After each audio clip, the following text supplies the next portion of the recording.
Hi guys, welcome back to my channel. Guys, आज मैं बहुत ही इंटरेस्टिंग टॉपिक लेके आई हूँ आप लोगों के लिए एंड दैट इज़ कि ऐसे 18 साइंस जो बच्चे आपको कम्युनिकेट करके बता सकते हैं कि वो क्या फील कर रहे हैं।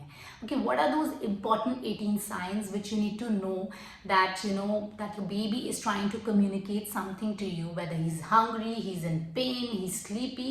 तो ऐसे 18 साइंस के बारे में आज हम इस वीडियो में बात करेंगे। गाइस, जब बच्चे बहुत ही छोटे होते हैं एज पेरेंट्स हमें बड़े सारे फियर्स होते हैं। ये मैं अपने पर्सनल एक्सपीरियंस से आपको बता सकती हूँ। मैं सोचती थी अच्छा मेरी बेबी अब कहीं भूखी तो नहीं है, कहीं इसको कुछ दर्द तो नहीं हो रहा है, इसकी हेल्थ ठीक है। मतलब it is very difficult as parents हमें फिगर आउट करना कि बेबी किस चीज़ से परेशान है या किस चीज़ को हमें कम्युनिकेट करना चाहता है, क्योंकि ऑफकोर्स बेबी कुछ बोल नहीं सकता। बट गाइज, बेबी का भी एक वे होता है आपके साथ कम्युनिकेट करने का and that is through different science. उनकी भी एक साइन लैंग्वेज होती है। सो गाइज, मैं आपको ऐसे 18 चीज़ें बताऊंगी जो आप अपने बेबी के साथ ऑब्जर्व करके उसकी बात समझ सकते हैं। And guys, let's check out what are these 18 signs which you can actually help in communicating with your baby. सबसे पहला है क्राइम। जब बच्चा रोता है वो उसका सबसे आप कह सकते हैं इम्पॉर्टेंट साइन होता है आपको बताने का, अपनी बात कम्युनिकेट करने का। एंड स्पेशली जो छोटे बच्चे होते हैं, for the first 4 months crying is the biggest sign. Guys, आप कहेंगे क्राइम से अब हमें कैसे पता चलेगा कि बच्चे को क्या प्रॉब्लम है। सो गाइज, क्राइम के भी डिफरेंट वेज होते हैं। तो let's talk about the different science of crime जो आप बेबी में पता कर सकते हैं। As the first sort of cry is calling cry। Okay, आप जब calling cry सुनते हैं, calling cry कैसी होती है? calling cry कुछ इस तरीके से होती है कि बेबी आप बेबी के साथ नहीं है, बेबी काफ़ी टाइम से अकेला है। सो वो एक कॉलिंग क्राई करता है। उसमें वो करता क्या है, वो 5-6 सेकेंड के लिए रोता है, फिर वेट करता है। He be like and then he wait. वो देखेगा कि कोई आ नहीं रहा, कुछ नहीं कर रहा, फिर उसके बाद वो फिर 20 सेकेंड्स बाद फिर दोबारा 5-6 सेकेंड, मतलब वो रुक के पॉज दे दे के क्राई करता है। सो वो बेसिकली देखना चाहता है, जो 5-6 सेकेंड के बाद उसके पास कोई नहीं आता, उसको कोई रिजल्ट नहीं मिलता, तो वही पैटर्न वो दोबारा रिपीट करता है। So it is called a calling cry, मतलब वो आपको एक तरीके से बुला रहा है। सो गाइज, नेक्स्ट टाइप की क्राई होती है हंगर क्राई, मतलब जो भूख के लिए बच्चा रोता है। गाइज, ये बहुत ही सिंपल होती है इसको जज करना। ये शुरू कैसे होती है, ये कॉलिंग क्राई से शुरू होती है। मतलब कि पहले बेबी आपको बुलाना चाहेगा, वो पहले आपको बुलाएगा विद द कॉलिंग क्राई। अगर आप उसको रिस्पॉन्ड नहीं करेंगे तो वो क्राई बिल्कुल हिस्टेरिकल हो जाती है। हिस्टेरिकल मतलब एकदम लाउड हो जाती है एंड बेबी बिल्कुल अपना हेड इधर उधर करने लगता है, अपनी लिप्स को स्मैक करने लगता है, ऐसे अपनी जीभ को अपने लिप्स के अराउंड लगाने लगता है। So that's the hunger cry guys. सो अगर आपका बच्चा इस टाइप की क्राई करता है तो प्लीज़ उसको क्विकली पिक कीजिए और उसको फीड करिए। Guys, this next cry is very important. Cry because of pain, मतलब बच्चे को कुछ दर्द हो रहा है, इस वजह से वो रो रहा है। ओके गाइस, इसमें क्या होता है, बच्चा बड़े ही एक ही टाइप की क्राई करता है, जैसे इस टाइप से बच्चा रोएगा और लाउड होगा ये। और कभी कभी बच्चा धीरे हो जाएगा, बट जब बच्चे को पेन की वजह से बहुत एकदम दर्द उठता है या एकदम क्रैम्प्स होते हैं तो वो बहुत लाउड क्राई हो जाती है, वही मोनोटोनस टोन बहुत ही लाउड हो जाती है।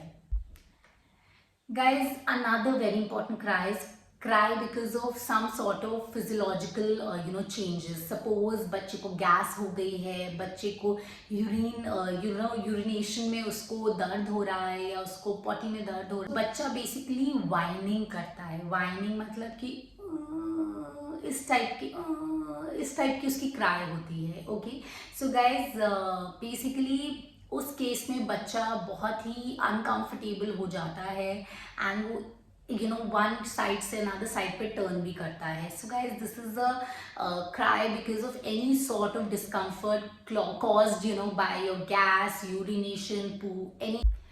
So guys, this next cry मैंने अपनी बेटी में बहुत देखी है and this is the cry for sleep. जब बच्चे को सोना होता है तो वो क्या करते हैं, वो रोना शुरू कर देते हैं, बट देन उस रोने के साथ वो यॉन भी करेंगे, वो आइज भी रब करेंगे। ओके, वो एक एक डायरेक्शन में या किसी एक चीज़ को बहुत देर तक देखते जाएंगे, बिकॉज उनको नींद आ रही होती है, वो ट्राई कर रहे होते हैं कॉन्सेंट्रेट करने का।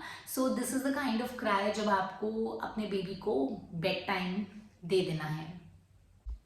Guys, next cry is cry because of discomfort. Suppose आपके बेबी को बहुत ठंड लग रही है या बहुत गर्मी लग रही है या उसने अपना डायपर भर दिया है, तो इस क्राई के साथ वो बच्चा रोएगा तो सही, पर वो क्या करेगा, वो बहुत ज़्यादा फिजिटी हो जाएगा, अपने हाथ पैर चलाएगा एंड मूव बहुत ज़्यादा करने की कोशिश करेगा। सो इन दैट केस आपको अपने बेबी को पिक करके उसका डायपर चेक करना चाहिए, उसको देखना चाहिए कि उसे ठंड या गर्मी तो नहीं लग रही, and this cry will definitely stop them. Babies भी बहुत इंटेलिजेंट होते हैं, okay, more intelligent I would say than us.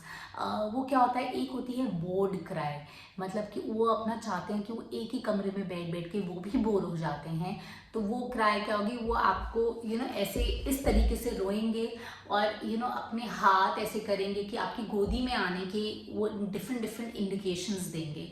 So that means आप बेबी का एनवायरनमेंट चेंज करिए, उन्हें थोड़ा सा बाहर बालकनी में घुमाइए, उनको थोड़ी सी बाहर की इन्वायरमेंट दिखाइए, they will also feel good, वो भी नई नई चीज़ें देखेंगे और दे विल बी हैप्पी।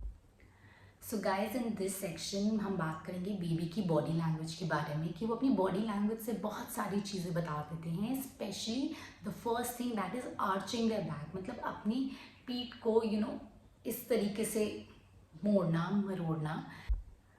उससे पता चलता है हमें कि बेबी को उसको वो पूरा फुल हो गया खाना खा के, he is like arching his back, he is comfortable, he is sorted, तो आपको उसमें कुछ चिंता करने की ज़रूरत नहीं है।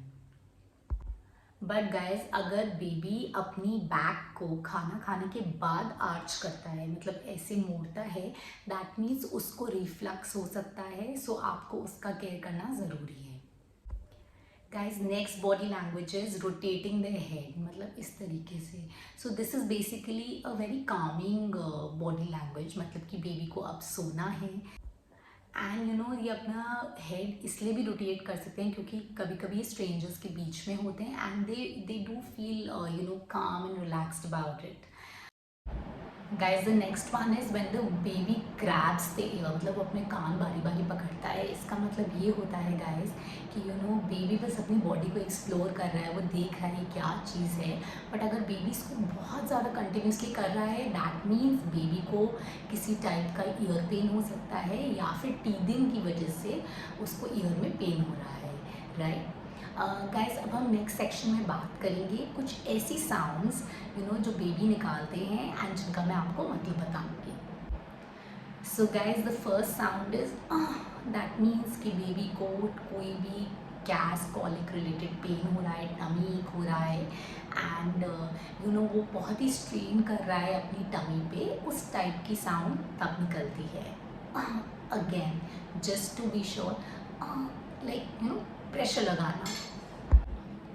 Guys, the next sound is, मतलब जब बेबी अपने लिप्स को थोड़ा फोल्ड करते हैं, that means they are very tired, okay, अब उनको सोना है, एंड वो यॉर्निंग से पहले जनरली साउंड निकालेंगे, इस टाइप की वेरी वेरी टायर्ड साउंड। सो आपको ये इंडिकेशन मिल जाना चाहिए कि बेबी अब सोना चाहता है। Guys, the next sound is, this sound is that I am hungry sound, मतलब कि जब बेबीज अपनी जीभ को ऊपर माउथ में लगाते हैं like this, that is the hungry sound. तो मतलब कि आपके बेबी को आपको क्विकली कुछ खाने को देना चाहिए या फिर उसको आपको फीड कराना चाहिए। That is like a burp sound, मतलब आपके बेबी को बहुत ज़्यादा बर्प आ रही है और वो अनकंफर्टेबल है, उसको रिफ्लक्स एक्शन हो रहा है। जब बेबी इस तरीके से करे, मैं आपको फिर दिखाती हूँ, मतलब बर्पिंग साउंड एक टाइप की, दैट मीन्स कि बेबी बहुत ही अनकंफर्टेबल है, उसके थ्रोट में रिफ्लक्स बन रहा है, तो आप बेबी को क्विकली उठा के उसको पैट कीजिए, that will be very very good for the baby. Guys आज के लिए बस इतना ही। Don't forget to like, subscribe and comment on the channel. जब आप कमेंट करते हैं, जब आप मुझसे अपनी एक्सपीरियंसेस शेयर करते हैं, तब मैं और मोटिवेटेड होती हूँ कुछ ऐसी वीडियोस बनाने के लिए जो आपकी हेल्प करें एज बीइंग अ मॉम और being a father, both in this journey of parenthood. So guys अगली बारी हम फिर मिलेंगे किसी नए टॉपिक के साथ। And here's Mommy Saga signing off. Bye bye.